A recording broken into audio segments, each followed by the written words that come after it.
आपको देंगे, जहां पर चाइनीज मांझा बेचने वालों पर एक्शन, लगातार कार्रवाई की जा रही है और इससे हड़कंप मचा हुआ है। 3 और आरोपियों को गिरफ्तार किया है। चाइनीज मांझा के करीब 60 रोल जब्त किए गए हैं। गुमानपुरा कुन्हाड़ी इलाके से मांझा विक्रेताओं की गिरफ्तारी, वहीं अग्निशमन विभाग की टीम ने भी 36 रोल जब्त किए हैं। तो कोटा में चाइनीज मांझे के खिलाफ यह कार्रवाई ताबड़तोड़ लगातार जारी है, जिस वजह से कहीं ना कहीं दुकानदारों में हड़कंप मचा हुआ है। 60 रोल जो है वो बरामद किए गए हैं चाइनीज मांझे के। 3 और आरोपियों को गिरफ्तार किया गया है। तो चाइनीज मांझे की बिक्री पर रोक लगाई गई है, लेकिन उसके बावजूद भी कई लोग ऐसे हैं जो अवैध तरीके से इन चाइनीज मांझों को बेच रहे हैं। ऐसे में चाइनीज मांझे बेचने वालों के खिलाफ ताबड़तोड़ एक्शन जो है वो लगातार जारी है। 3 और आरोपियों को इस पूरे मामले पर गिरफ्तार किया गया है। आरोपियों की गिरफ्तारी के बाद हड़कंप मचा हुआ है। चाइनीज मांझा काफी खतरनाक होता है और ऐसे में क्योंकि मकर संक्रांति का त्योहार नजदीक है, पतंग जो है इस दौरान उड़ाई जाती हैं और लोग चाइनीज मांझे का इस्तेमाल करते हैं, जिस वजह से पशु पक्षी और इंसान को भी जो है इस मांझे से काफी नुकसान होता है। तो ऐसे में इन मांझों पर पहले ही रोक लगा दी गई है ताकि किसी भी तरीके से कोई भी पशु पक्षी चोटिल ना हो सके। लेकिन अब जब बैन लगाने के बावजूद ये बिक रहे हैं तो ऐसे लोगों पर गिरफ्तारियां हो रही हैं। ओम प्रकाश संवाददाता कोटा से फोन लाइन पे हैं। ओम प्रकाश, देखिए ताबड़तोड़ एक्शन तो लगातार जारी है ताकि मांझे जो हैं वो पकड़े जाएं। उसके बावजूद भी अभी 3 लोगों को गिरफ्तार किया है, क्या अभी भी एक्शन लगातार हो रहा है?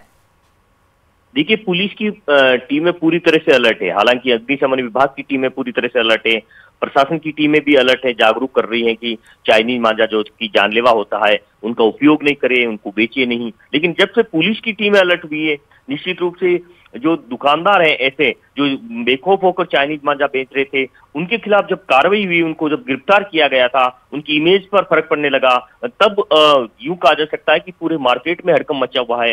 व्यापारी जिनके पास चाइनीज मांझा है वो कहीं न कहीं जो है छिपा कर रख रहे हैं या न बेचने के लिए वो खुद स्व प्रेरित हो रहे हैं और जो यूं कहा जा सकता है कि पाबंद हो रहे हैं।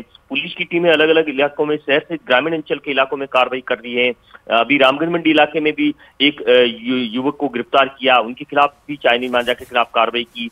3 और आरोपियों को कोटा शहर के अलग अलग इलाकों में गिरफ्तार किया। अब तक आधा दर्जन से अधिक आरोपियों को गिरफ्तार किया जा चुका है, क्योंकि लोगों में एक भ्रम था कि चाइनीज मांझा बेचने पर जो है गिरफ्तारी नहीं होती है, सिर्फ और सिर्फ पाबंद किया जाता है, जो है माल जब्त किया जाता है। लेकिन अब अलग तरह की कार्रवाई के बाद हड़कंप मचा हुआ है, क्योंकि चाइनीज मांझा के कारण नए साल में आधा दर्जन से अधिक चोटिल हो चुके हैं। पिछले दिनों एक जो है बालक की मौत हो चुकी है चाइनीज मांझा के बाद में, वहां करंट लगने के बाद। तो फिलहाल ये कहा जा सकता है कि पुलिस की टीमों की कार्रवाई के बाद अब पूरे इलाके में हड़कंप मचा हुआ है और उम्मीद की जा रही है मकर संक्रांति के पहले जिस तरह से। लेकिन ओम प्रकाश, जब पहले से ही चाइनीज मांझे पर बैन लगाया गया है, पहले से ही इस पर रोक लगाई गई है, उसके बावजूद आखिर दुकानदारों की तरफ से इस तरीके की लापरवाहियां क्यों की जा रही हैं? और इसका स्टॉक जहां रखा गया है, क्या उन गोदामों पर भी छापेमारी होगी? देखिए, इसके लिए विशेष तौर से अग्निशमन विभाग की टीमें लगातार वहां कार्रवाई कर रही है और बड़ी मात्रा में चाइनीज मांझा के जो रोल है जब्त कर रही है। ये चाइनीज मांझा न ये दुकानदार अपने तरीके से बेचते हैं, वो दुकान में खुले में नहीं रखते हैं, बल्कि गोदाम में रखते हैं। कई दुकानदार घरों में रखते हैं और जब कोई डिलीवरी आती है, कोई ग्राहक आता है तो उनको चुपके से अलग इलाकों में ले जाकर चाइनीज मांझा दे देते हैं। इस तरह की कार्रवाई भी पहले हो चुकी है। बिल्कुल, कहीं ना कहीं ओम प्रकाश ये बड़ी लापरवाही। आप बनी रहिए, अगली खबर पर भी आपसे अपडेट लेंगे।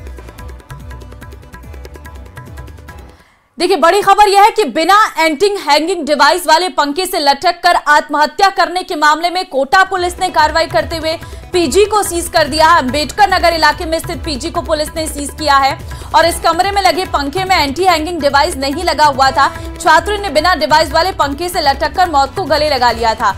डॉक्टर और इंजीनियर बनने का सपना लेकर कोटा आने वाले स्टूडेंट सुसाइड के बढ़ते मामलों के बाद जिला प्रशासन ने हॉस्टल और पीजी में एंटी हैंगिंग डिवाइस लगाने के निर्देश दिए थे।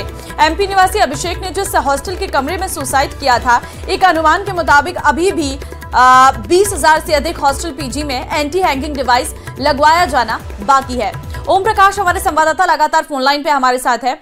ओम प्रकाश, देखिए बहुत सारे ऐसे पीजी और हॉस्टल्स हैं जहां पर अभी तक एंटी हैंगिंग डिवाइस नहीं लगाया गया है। इसके पीछे की वजह क्या है? क्या जो पुलिस की तरफ से निर्देश दिए गए थे उनका पालन नहीं किया जा रहा है? क्या चेकिंग होती है पीजी और हॉस्टल्स की?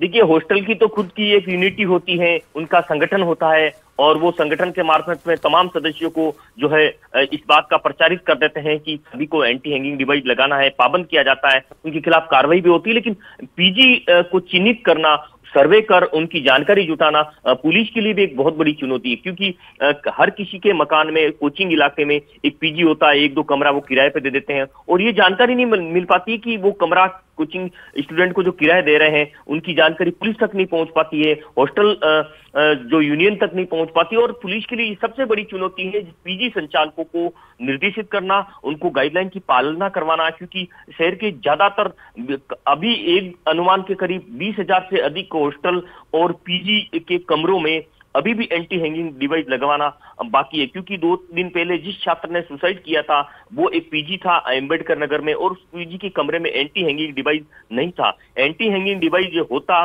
तो शायद उस स्टूडेंट की जान बच जाती। अब उन कमरे को पुलिस ने सीज कर लिया, उस पीजी को सीज कर लिया है।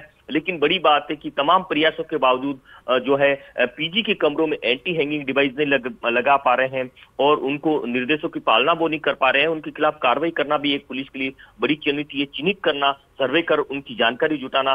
फिलहाल ये कहा जा सकता है कि जब पुलिस की इसी तरह की कार्रवाई रहेगी तो निश्चित रूप से पीजी संचालक भी अलर्ट होंगे और जिस हॉस्टल या पीजी के कमरों में जहां स्टूडेंट रहते हैं वहां एंटी हैंगिंग डिवाइस लगवाएंगे, क्योंकि एंटी हैंगिंग डिवाइस लगने के बाद कोई भी स्टूडेंट सुसाइड करने की स्थिति में वो पंखा खुद लटक कर नीचे आ जाता है स्प्रिंग के जरिए और वो सुसाइड नहीं कर पाते हैं। हालांकि कई ऐसे भी मामला है कि एंटी हैंगिंग डिवाइस होने के बाद भी छात्र नए नए तरीके ईजाद करके जो है सुसाइड कर रहे हैं। लेकिन एंटी हैंगिंग डिवाइस लगवाने की जो निर्देशों की पालना है उनके लिए अब पुलिस पूरी तरह से अलर्ट हो गई है और पीजी को सीज कर लिया। हालांकि न्यूज 18 राजस्थान इस खबर को प्रमुखता से दिखाया था, उसके बाद में पुलिस पूरी तरह से अलर्ट हुई और इसका खबर का असर ही कहा जा सकता है कि उस पीजी को सीज कर लिया है। लेकिन इस तरह की और ऐसे पीजी नहीं हो जिनमें बिना एंटी हैंगिंग डिवाइस वाले कमरे में स्टूडेंट। ठीक है, बहुत जरूरी है इस तरीके की कार्रवाई होना। ओम प्रकाश, बहुत धन्यवाद आपका तमाम जानकारी देने के लिए। नोखा से बड़ी खबर है, चलती गाड़ी बनी है आग का गोला। चालक ने सड़क किनारे रोकी गाड़ी में सवार लोग बाहर निकले और दमकल ने आग पर फिलहाल काबू पा लिया है। बीकानेर रोड पर बुदोरों की ढाणी के पास की ये पूरी घटना बताई जा रही है। तो चलती गाड़ी जो है आग का गोला बन गई है। बीकानेर सड़क पर बुधरों की ढाणी के पास की यह घटना है। चालक ने अपनी सूझबूझ दिखाते हुए गाड़ी को किनारे सड़क पर रोका। गाड़ी में सवार सभी लोगों को बाहर निकालने में कामयाब रहे, अन्यथा एक बड़ा हादसा हो सकता था। दमकल ने आग पर काबू पाया। देर रात यह हादसा बताया जा रहा है। तो तस्वीरें आप देख सकते हैं, यह है वो गाड़ी जो पूरी तरीके से आग में स्वाहा हो गई है, क्योंकि चलती गाड़ी में आग लग जाती है और जब चलती गाड़ी में आग लगती है तो ड्राइवर ने अपनी सूझबूझ दिखाई है और सबसे पहले हाईवे के किनारे जो है गाड़ी को खड़ा किया और जो गाड़ी के अंदर सभी लोग मौजूद थे वो सब बाहर निकलते समय रहे थे, अन्यथा एक बड़ा हादसा हो सकता था।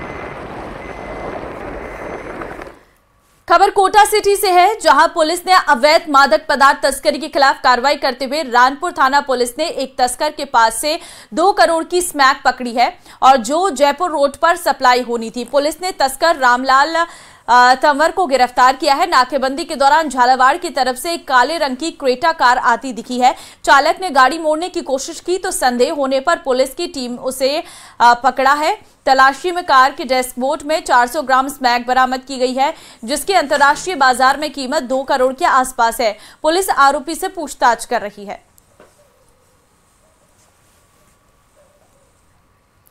श्रीगंगानगर में 54F में झोला छाप डॉक्टर की क्लिनिक पर स्वास्थ्य विभाग की कार्रवाई देखने को मिली है। छापेमारी में बिना लाइसेंस की दर्जनों प्रकार की एलोपैथिक दवाइयां बरामद की गई है और आपको बता दें दबिश में चिकित्सकीय उपकरण भी जब्त किए गए हैं। ऑपरेशन ब्लैक थंडर के तहत कार्रवाई को अंजाम दिया गया है। श्रीकरणपुर थाना इलाके के गांव 54F में ये कार्रवाई की गई है। स्वास्थ्य और औषधि नियंत्रक विभाग ने ऑपरेशन ब्लैक थंडर के तहत झोला छाप डॉक्टर की क्लिनिक और घर पर छापेमारी करते हुए बिना लाइसेंस के इस्तेमाल की जा रही 41 प्रकार की दवाइयां जब्त की है। वहीं स्वास्थ्य विभाग ने श्रीकरणपुर थाने में झोला छाप डॉक्टर पूरन सिंह के खिलाफ मामला किया है दर्ज। बताया जा रहा है कि पूरन सिंह कांग्रेस का पूर्व ब्लॉक अध्यक्ष है। मांडल थाना इलाके में कबाड़ी के साथ कार से आए आधा दर्जन लोगों ने हमला कर दिया और इस दौरान उन्होंने टेम्पो के कांच भी तोड़ दिए और जेब से 20 से 25 हजार रुपए भी लूट लिए हैं। घटना के बाद घायल युवक को अस्पताल में भर्ती करवाया गया। सामरबल खटीक ने कहा है कि वो कबाड़ी का काम करता है और टेम्पो लेकर मांडल जा रहा था। नदी के पास उसे कार से आए 6-7 लोगों ने रोका और टेम्पो के कांच तोड़ दिए, मोबाइल छीन लिया, जेब से 20-25 हजार रुपए निकाल लिए, दोनों हाथ दोनों पैर तोड़ दिए। ये लोग उससे जमीन विवाद के चलते रंजिश रखते हैं।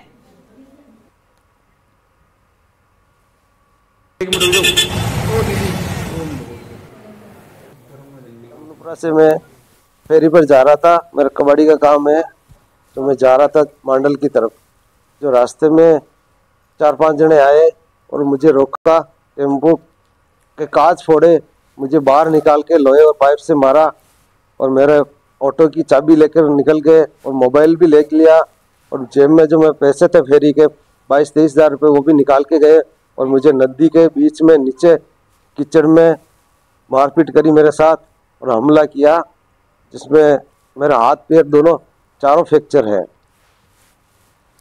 भीलवाड़ा जिले में लगातार बदमाशों के हौसले बुलंद होते नजर आ रहे हैं। बदमाशों ने रिटायर्ड थानेदार को निशाना बनाया है, जिससे आधा दर्जन से अधिक बदमाशों ने हमला कर 10,000 रुपये चेन छीन कर ले गए हैं। यूनुस अली खान एक कंपनी में सुरक्षा अधिकारी के रूप में कार्यरत हैं और यूनुस सुरक्षाकर्मी के साथ लालानी फार्म गए। वहां पर 8-10 लोगों ने यूनुस पर हमला कर दिया। हमले में सिर में गंभीर चोटें आई हैं। कंपनी के जीएम ने घायल को जिला अस्पताल में भर्ती करवाया है। इस संबंध में हबीरगढ़ पुलिस को रिपोर्ट भी दी गई है।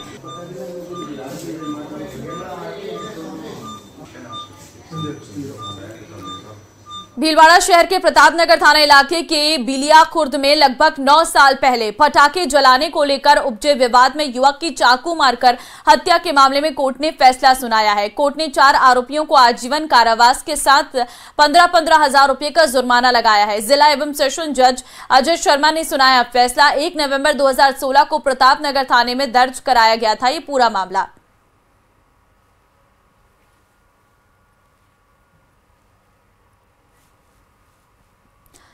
अजमेर में भी एक बार फिर मौसम में बदलाव देखने को मिल रहा है। सर्द हवाओं के बीच अचानक बूंदाबांदी का दौर शुरू हो गया है। शहर में अचानक हुई रिमझिम बारिश ने परेशान कर दिया है। आसपास के गांव में भी बारिश का दौर जारी है। वहीं बारिश के चलते मौसमी बीमारियों का खतरा भी बढ़ने लगा है। ऐसे में मौसम विभाग की ओर से भी अलर्ट जारी किया गया है। तापमान की बात करें तो यहाँ दिन का तापमान 24 डिग्री है, तो वहीं रात का तापमान 8 से 9 डिग्री दर्ज किया गया है। अजमेर में एक बार फिर मौसम में बदलाव देखने को मिला है। अजमेर के आसपास के इलाकों में बूंदाबांदी का दौर शुरू हो गया है। अजमेर की बात करें तो अजमेर शहर में थोड़ा कोहरा जो है वो देखने को मिल रहा है। आपको तस्वीरें दिखाना चाहूँगा, देखेंगे कोहरे के साथ साथ जो बूंदाबांदी है वो यहाँ पर देखी जा सकती है। ये अजमेर के लोहागल क्षेत्र का इलाका है और लोहा खान क्षेत्र के साथ साथ आसपास के गाँव में जो है वो बारिश और जो बूंदाबांदी है वो शुरू हो गई है। जो मौसमी बीमारियां हैं उसका खतरा यहाँ पर बढ़ने लगा है। तो साथ साथ जो कई चीज़ें जो नुकसान इस मौसम के कारण हो सकती है और हालांकि ये जो मौसम है वो किसानों के लिए फ़ायदेमंद भी बताई जा रही है।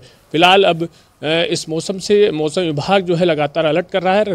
न्यूज़ 18 भी सभी से यही कहता है कि मौसम का जो बदलाव है, पहले तेज़ सर्दी और फिर धूप निकलना और इसके बाद जब बादल आने के साथ साथ जो बारिश का दौर शुरू हुआ है, इससे भी कई नुकसान जो हैं शहरवासियों को हो सकता है। बुजुर्ग और जो बच्चे हैं उसके लिए जो ये मौसम है वो सही नहीं है। ऐसे में मौसम विभाग की ओर से सभी को अलर्ट भी जारी किया गया है और यही कहा गया है कि इस मौसम से बचा जा सके।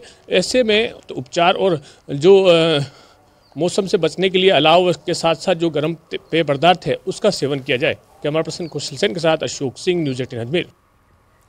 श्रीगंगानगर में 3 दिनों बाद एक बार फिर से मौसम की मिजाज बदल गई है। आसमान में छाया है घना कोहरा, बादल छाए हुए हैं। तो वहीं बीती रात से ही चल रही ठंडी हवाओं से सर्दी बढ़ गई है। औसत मौसम विभाग ने भी मेघ गर्जना के साथ बारिश का येलो अलर्ट जारी किया है।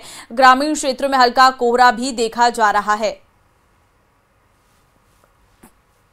राजस्थान के सरहदी जिले श्री गंगानगर में आज मौसम के मिजाज 3 दिनों बाद अचानक बदल गए हैं। मौसम विभाग के द्वारा श्री गंगानगर जिले में मेघ गर्जना के साथ वज्रपात का येलो अलर्ट जारी किया है, जिसका अच्छा खासा असर देखा जा रहा है। चूंकि इन दिनों श्री गंगानगर सहित प्रदेश भर में एक नया पश्चिमी विक्षोभ सक्रिय हुआ है, जिसकी वजह से श्री गंगानगर में बादलवाही बनी हुई है। वहीं अल सुबह से चल रही ठंडी हवाओं ने भी मौसम के मिजाज पूरी तरह से बदल दिए हैं। हम एक चाय की स्टॉल पर ही मौजूद हैं। आप ये देखिए, इस समय सुबह का तकरीबन 8 बजे का ही वक्त है, लेकिन वो लोग जो इस समय काम पर निकले हुए हैं वो अपने आप को गर्मा गर्म चाय पीकर अपने आप को गर्म रखने का प्रयास कर रहे हैं। कुछ लोगों से भी बात करने का प्रयास करेंगे।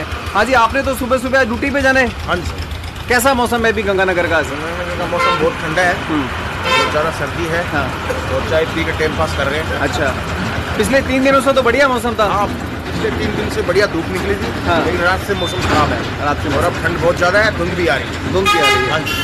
हाँ, देखिए हल्की हल्की धुंध आने लगी है और यही वजह है कि लोग अब अपना जो रूटीन है उसको बदल रहे हैं। अब आप चाय बना रहे हैं सांवरिया जी, तो आज कुछ मौसम बदला हुआ लग रहा है? बदला हुआ लग रहा है। अच्छा, हवा सी है, हवा आया। हाँ ठीक है। तो जब ठंड पड़ती है तो चाय की दुकान पर चाय पीने वालों की संख्या बढ़ जाती है क्या? बढ़ जाती है। बढ़ जाती है। बीती रात से ही जो हल्की ठंडी हवाएं चल रही हैं उससे एक बार फिर मौसम में ठंडक घुल गई है और लोग ठंड से बचाव के लिए हर संभव प्रयास करते हुए भी दिखाई दे रहे हैं। अशोक शर्मा, न्यूज़ 18 श्री गंगानगर।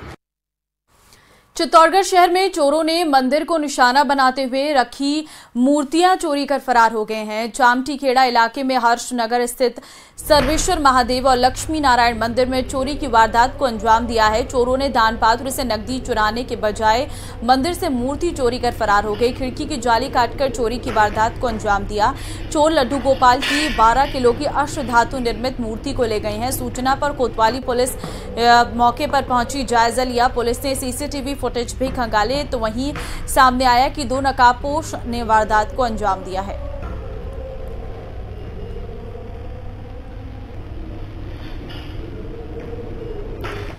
जयपुर की शिप्रापत पुलिस ने फर्जी कॉल सेंटर का खुलासा करते हुए 4 आरोपियों को गिरफ्तार किया, जिनके कब्जे से भारी मात्रा में ठगी का सामान और उपकरण बरामद किए गए। पुलिस के मुताबिक इस सेंटर के माध्यम से ई मित्र की आईडी का दुरुपयोग कर आम लोगों को ठगा जा रहा था। ये रिपोर्ट देखिए।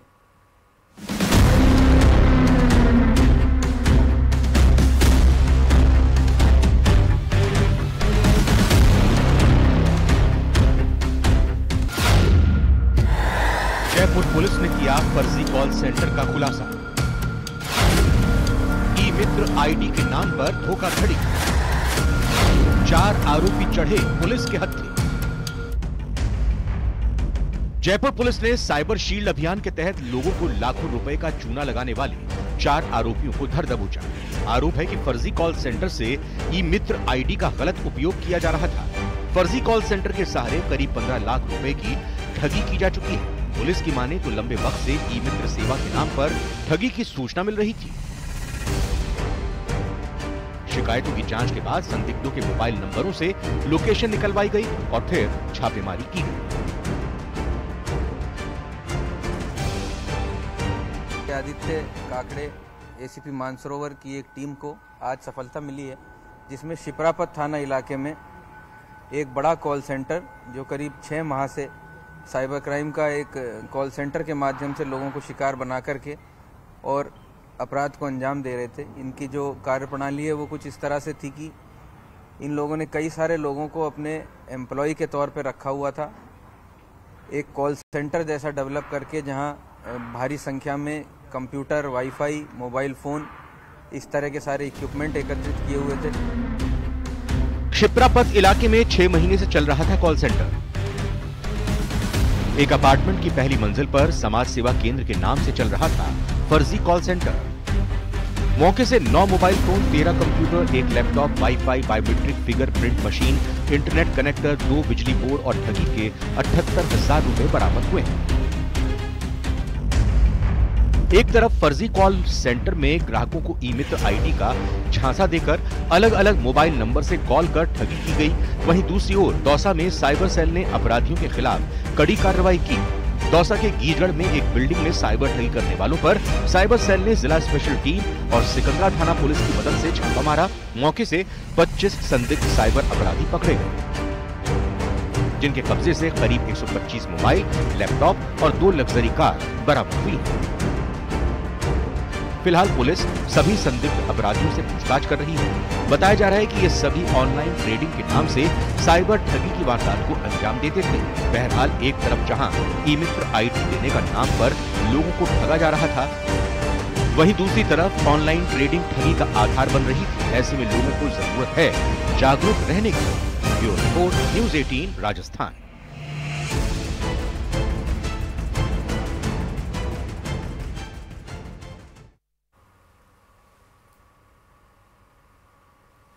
चीन से फैले एचएमपीवी वायरस की दस्तक अब प्रदेश में हो गई है। बारां जिले में 6 महीने की बच्ची में इसके लक्षण मिले हैं। बच्ची का पिछले 3 महीने से कोटा में इलाज जारी था और 4 दिन पहले ही परिवार अपने गांव लौटा है। प्रदेश में एचएमपीवी वायरस का केस मिलने के बाद स्वास्थ्य विभाग अलर्ट मोड पर आ गया है। ये रिपोर्ट देखिए।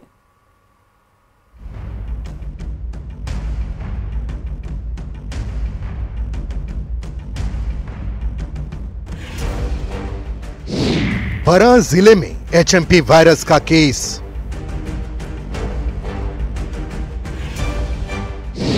छह महीने की बच्ची एचएमपीवी संक्रमित।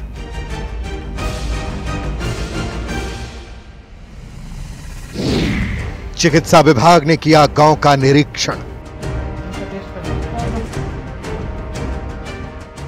देश में एक के बाद एक बढ़ते एचएमपी वायरस के मामलों के बीच प्रदेश के बारां जिले के बादलड़ा गांव में 6 महीने की बच्ची एचएमपीवी संक्रमित पाई गई है। रिपोर्ट पॉजिटिव आने के बाद मेडिकल टीम बच्ची के गांव पहुंची और घर घर जाकर सर्वे किया। बताया जा रहा है कि पिछले 3 महीने से बच्ची का इलाज कोटा में चल रहा था और 4 दिन पहले ही परिवार गांव लौटा है। फिलहाल बच्ची की हालत ठीक बताई जा रही है। आपको बता दें कि इससे पहले डूंगरपुर की एक बच्ची में भी लक्षण पाए गए थे। हालांकि बच्ची का इलाज कुछ महीनों से गुजरात के अहमदाबाद में चल रहा था। हमने हमारे स्तर से ये ग्राउंड में पूर्ण तैयारी कर रखी है, जिसके लिए हमने आप बताना चाहूँगा, आप जो देख रहे हैं 10 बेड अलग से कर दिए हैं रिजर्व इन मरीजों के लिए। इसके अलावा अलग से एक डॉक्टर की नियुक्ति कर दी गई है जो इनके काम करें, नोडल अफसर के। अलग से दवाइयों की व्यवस्था कर दी गई है और ये निर्देश दिए जा चुके हैं सभी वार्ड इंचार्जों को, जो भी मरीज है संदिग्ध, इनके लिए तुरंत जाँच भेजी जाए और रिपोर्ट आती है इनको अनुसार इलाज किया जाए। यहाँ बेड्स में क्या क्या व्यवस्था की गई है? यहाँ आप सब देख रहे हैं, सब वेल एक्यूप्ड है, सबके ऊपर ऑक्सीजन लगी हुई है। इसके अलावा सब बेड के लिए हमारे पास वेंटिलेटर भी उपलब्ध है जो नीचे रखे हुए हैं। तो जब कोई किसी भी तरफ आप दे, हम उसके पूरा प्रशासन तैयार है। बारां जिले में एचएमपी वायरस का केस सामने आने के बाद स्वास्थ्य विभाग अलर्ट मोड पर है। डॉक्टर लोगों को डरने के बजाय एहतियात बरतने की सलाह दे रहे हैं। प्रदेश के बच्चों के सबसे बड़े अस्पताल जेके लोन में खास इंतजाम किए गए हैं। अस्पताल में तमाम उपकरणों से लैस अलग अलग वार्ड बनाए गए हैं। किस प्रकार की तैयारियां हैं वो दिखाने की कोशिश करते हैं। इस वक्त हम जेके लोन अस्पताल में हैं और यहाँ पर एचएमपी वायरस के मद्देनजर विशेष इंतजाम जो है वो किए गए हैं। 2 अलग अलग वार्ड जो है वो बनाए गए हैं। एक वार्ड में 10 बेड है और उसी तरह दूसरा वार्ड भी जब अगर ज्यादा मरीज हो जाते हैं तो उसके लिए भी 10 अतिरिक्त बेड जो है वो रखे गए हैं। आप देख सकते हैं किस प्रकार की तैयारियां जो है वो यहाँ पर कर रखी गई है कि अगर आपदा जो है वो ज्यादा बड़े केसेस जो है वो आते हैं तो इस लिहाज से यहाँ पर पूरी तरह से इंतजाम जो है वो किए गए हैं। इस वक्त क्या व्यवस्थाएं की गई है? जो एचएमपीवी वायरस है ये 2001 से जानकारी में है और हमारे जिले में इस तरह कोई पेशेंट नहीं आया है। हमारे लिए जो साधारण खांसी जुकाम और वायरल डिजीज के पेशेंट आ रहे हैं जिनके हमारे पास मस्त व्यवस्था है। प्रदेश के सभी अस्पतालों में एचएमपी वायरस को लेकर तैयारियां तेज कर दी है। चित्तौड़गढ़ जिला मुख्यालय और निम्बाहेड़ा में आइसोलेशन वार्ड और वेंटिलेटर के साथ तैयार कर दिए गए हैं।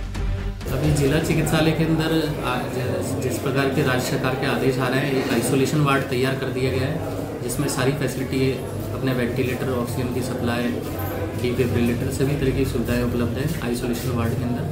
और सभी स्टाफ को बोल दिया गया है कि अपने पूरे मास्क, सैनिटाइजर और जो दिशा निर्देश कोविड के थे वही सारे दिशा निर्देश पूरे करने के लिए। एचएमपी नया वायरस नहीं है।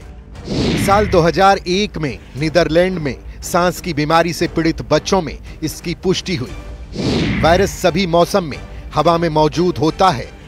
HMPV एक RNA वायरस है जो आमतौर पर सर्दी जैसे लक्षण पैदा करता है, जिसका जोखिम ठंड के मौसम में ज्यादा होता है। हालांकि ये कोरोना वायरस से अलग है, लेकिन दोनों के लक्षण एक जैसे होते हैं। साल 2023 में Netherlands, Britain, Finland, Australia, Canada और अमेरिका जैसे देशों में भी HMP वायरस का पता चला था। HMP वायरस के लक्षणों की बात करें तो इसमें इसी के